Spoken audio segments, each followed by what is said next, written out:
to erase your iPhone completely, like a factory reset, scroll down to General, and then scroll to the bottom of the screen.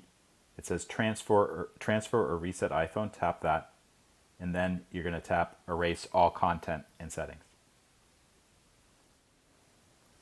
So I'm erasing an old iPhone because I'm going to send it back to Apple. But if I were going to sell it or give it to a relative, I'd do the same thing. And basically it says erasing will sign out of your Apple ID and remove all of your personal data, so this phone can be safely traded in or given away. So I'm going to continue. It's asking for the passcode.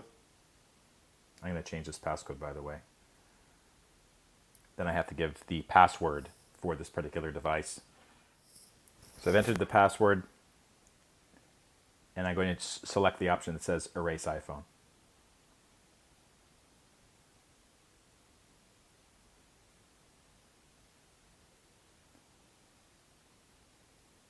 So it's giving me a message about iCloud messages not matching up. I pressed OK, and it's going to go through the process of erasing this.